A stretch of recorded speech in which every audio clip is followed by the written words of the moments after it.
Hello and welcome back, everyone, to Heart of Swarm campaign, StarCraft 2 and Rocket Rabbit Commentaries. And in this episode, we'll be moving over to Dominion space after Arcturus has sent us a message. It is not a weapon. It's a two-way communicator. Two-way. The Queen of Blades. I knew you'd come back just like a cat that got soaked up in a rainstorm. Exactly as I tell you, if you care at all about See, I told you he was not dead. I told you he was not dead. How can you believe the Master of Lies? You can't. Well, Kerrigan was the Master of Lies during Brood War, Cloud. Come on. and away from me, or he dies. That man sacrificed everything to give you back your humanity, and you threw it away. Technically, Jim sacrificed everything in order to save the galaxy, so... By you. Why? He'd be first in line to kill you. Well, that's not very nice. I can't sense Jim out there. If he is alive, nothing in this universe will stop me from finding him. Vengencing! Vengencing! But yeah, we're going over to Dominion space in order to get some help. Because if we can't sense him, that means he's sonically shielded somewhere. For the Terran ship Hyperion. You wish their help in finding the Terran Jim Raynor. Yes, Isha. Let us go. Woohoo! I fucking call that, though. I knew he was not dead because this is a game about propaganda, and propaganda depends on, first and fundamentally, on the suspense, not the imitation or the presentation of, but the suspense of reality. Valerian, we're picking up some kind of reading. Warning. Psionic waveform detected. Scale. Unclassifiable. Kerrigan. I changed my hair. There's no time. Listen carefully. Jim is alive and I can't find him. But you can. Hack the Dominion network and figure out where they're holding him. Please. How can I we mean, trust she him? looks so If there's hot. a chance that Jim is alive, I'm going after him. Thanks, Horner. Hacking the Dominion security network will prove difficult. Only one man can hack that network. Colonel Orlan. Hey, a recurring side character. Held prisoner by... Dun, dun, dun. Isn't she a friend of yours? Not exactly. It's complicated. Let's just get this done. So this is a joke that they continuously play up for Horner and Mira, and honestly, it's an okay joke, but I kind of get tired out of it after multiple playthroughs. Man, I tell you, after 15 odd years in the service, I find conversations with alien babes rather arousing. I should have still checked in with Abathur. Oh well. Level 47. Well done. Making sure that all of our stuff is how we want it, Restricted network with friends like an these. expert out there. Colonel Orlan. Unfortunately, Ah. he's being held captive by Mira Han, one of the meanest and craziest mercenary leaders alive. Only one of though. We've got alternate timeline explanations for Tychus being a pretty badass mercenary leader, but Mira Han, this is Prince Valerian. Do you read me? Of course I do, Princess. ha. I know you're working with Matthew. Put him on, please.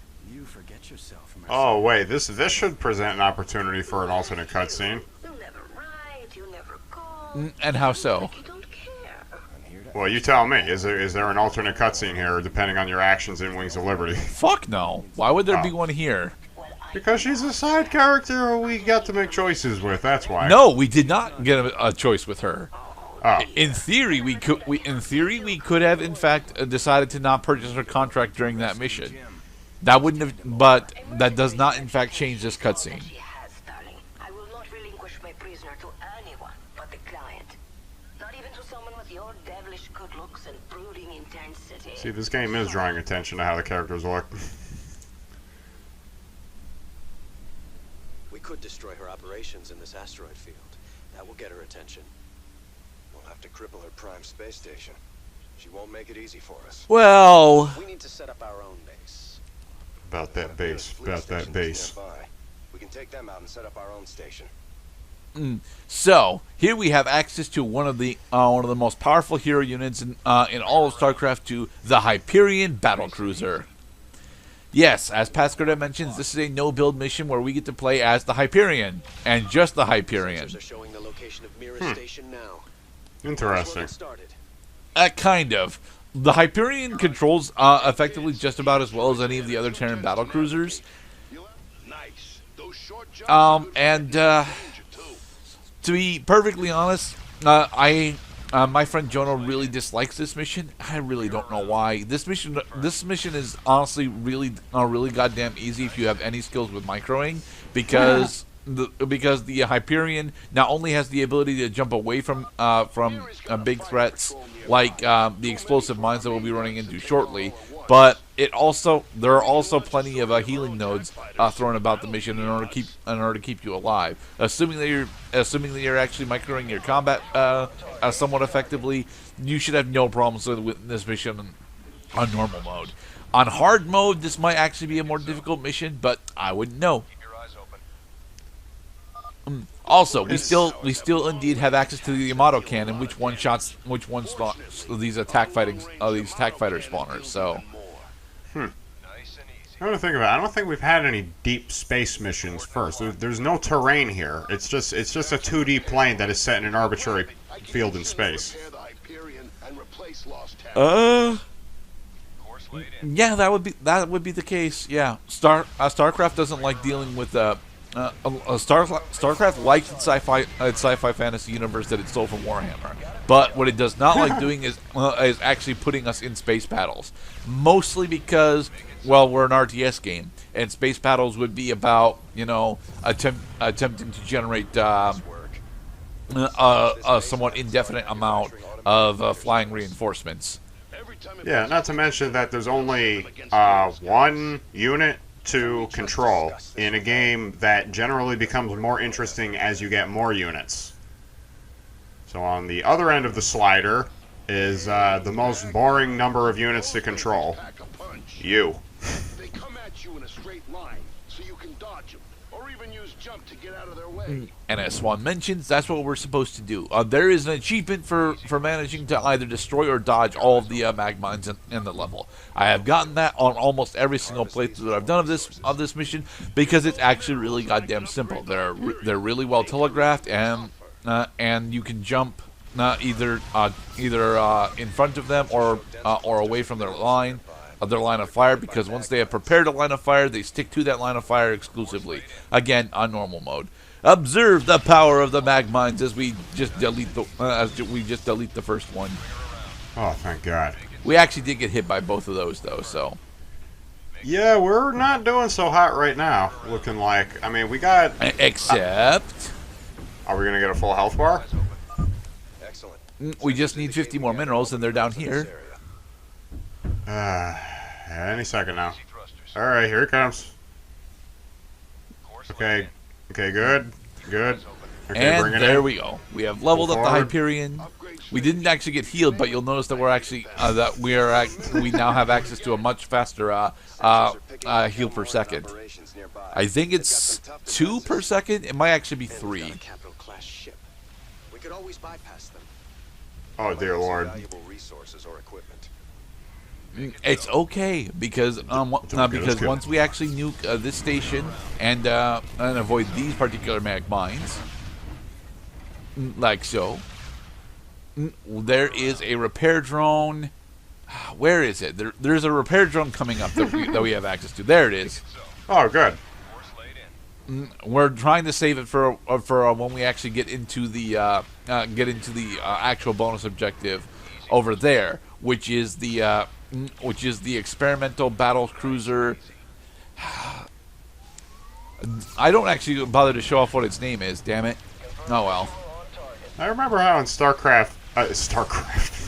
how in Star Fox 64 that you repaired your R-wing literally by just getting a new pair of wings on your vehicle. Although actually, now that as I recall, all that did is just repair your flight consistency. It does not necessarily give you health back.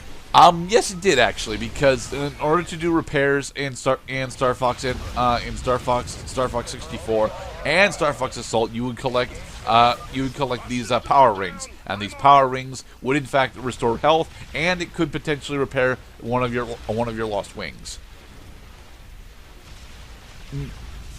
And ba-boom. B-bombs. I actually was not aware that B-bombs are an invention of Space Invaders. I'm pretty sure. Because it was nice that on the N64 controller they had a button that was labeled B, and it was a big red one. And in the game itself, you could also get these little icons that are also red colored and have the letter B on them that are bombs. B is for bomb. Are you sure it's Space Invaders? But then I wouldn't know, because I've not actually played a lot of Space Invaders. Well, I mean, I played a Space Invaders variant at Dave & Buster's. That was pretty cool. They had B-bombs. If you hit the B-bomb, it sent bomb waves everywhere and destroyed all the aliens in the vicinity, making it I'm easier almost positive that wasn't part of the original Space Invaders, though. Spin-off games. There's that famous joke in Warcraft again. From Warcraft, rather. Warcraft 2 had joke lines for pretty much every unit. Back when Blizzard actually still cared about things, they would input joke lines for a majority of their units by spam clicking them. And one of the famous ones was the Gnome Zeppelin, which if it was dying, it would say it came from, brief pause, behind, and yeah, they've actually used that as a joke repeatedly throughout the years. That was very rude. Fully automated bases are quite expensive. Yes, they are. Yeah, she doesn't sound too bothered. She is disappointed that she is disappointed at us. Is what's going on there. It came from the side. I got off-screened. Damn it, he was above. No, those are crap, Dark my Souls complaints. Look sensitivity was too high. Hey, the Hyperion's even stronger now. Woot. Yeah, you can thank me later. I think that's all the minerals around here. Thanks, Horner. Right, because when I think destroy the bases, I think let's upgrade the Hyperion.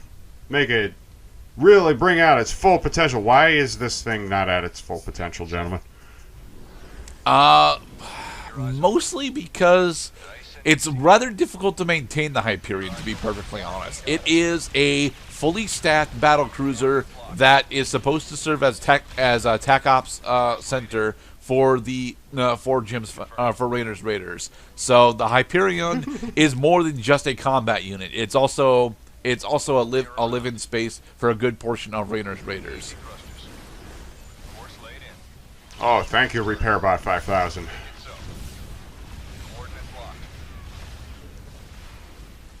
Spend the attack fighters. Yamato cannon the dude.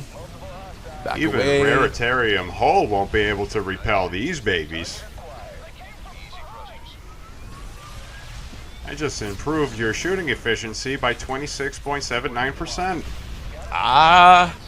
No. I mean, our shooting efficiency gets upgraded by one point of damage.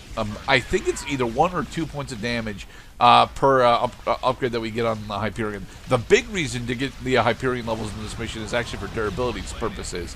Again, we get a faster heal delta at each level up. We get higher base HP and we get better armor. Yeah, because in StarCraft, you can use the health bars in order to mitigate damage so that your most valuable units do not receive the bulk of it and then get taken out and cripple your offense. In this mission, however, you don't really have a choice which health bar gets attacked. You only have one to look after, and if that one health bar goes, you're done. Yep. Which is weird. This is a weird situation for this game. It's not that weird. I mean, Supreme had us start off like that with Kerrigan specifically. All right, she's all upgraded. I don't think we can squeeze any more out of her. No, but there were still minerals to collect, Mr. You Swan. stole all my minerals. Yes, we did, Mira. So? Bring her around. Coordinates locked. Bring her around. Easy thrust. So, by taking out this most recent section, we now have the ability to construct our own battle cruisers. They'll be sent to the front lines on their own automatically. Who called in the fleet? We did, very clearly. I already like it. Defensive and offensive upgrades. You bastards. Easy thrusters. Oh, I accidentally spent a repair bot that I didn't mean to. The repair bot's other primary function is to restore your TAC fighters, because your TAC fighters are very tiny. They're effectively carrier interceptors. Matthew, don't think I will make this easy on you. You're going to have to try to make it a bit difficult. We've got the Energy Nova. We can shut down all of your offensive options for 10 seconds. Course laid in.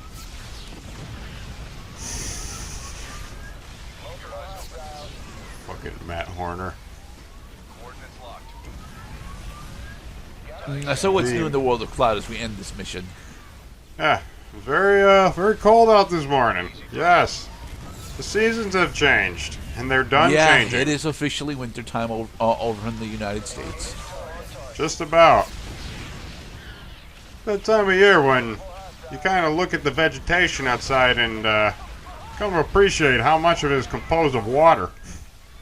The water freezes at 32 degrees Fahrenheit or lower. Yeah, or at least it tries to. There are several spots in the country where it has to actually get a bit colder than that before it actually starts to completely freeze. And booyah, another ship down. As Pasquerda was mentioning, I absolutely adore the Yamato cannon. Surrender, Matthew. I'll be nice to you. No, you won't! That's what I'm afraid of. Do not test my patience, Matthew. I don't need to test your patience. I need to test your magmine skills. And your magmine skills are not nearly as good as you think they are. Go, TAC fighters! It's But yeah. the big one. This is what all of our health is going into. There's a repair bot right there. We're fine. Oh, thank you, RepairBot 5000. You're the real hero of this mission. Why would they put a RepairBot right next to the boss? Stop! You win, Matthew. You've destroyed my base and captured my heart. All over again. Haha! She is very strange. Please, can we just take Colonel Orlin and go right now? I'm sending that disreputable fellow to you in a shuttle. You people are all crazy. Why would I help you? We're bailing you out, remember? Tell me what Please don't send me back to her. Mira's Marauders thanks to you, Matthew. But I will see you again. She will not, actually. This is the last time we get to hear from Mira for the rest of the campaign. And for the rest of the next one, too. Yeah, I mean, she hasn't really developed all that much as a character. She is one joke, okay? Mind you, it's an okay joke, but I get tired of it. In the next episode, we'll continue on with the Dominion space missions. Be safe, everybody.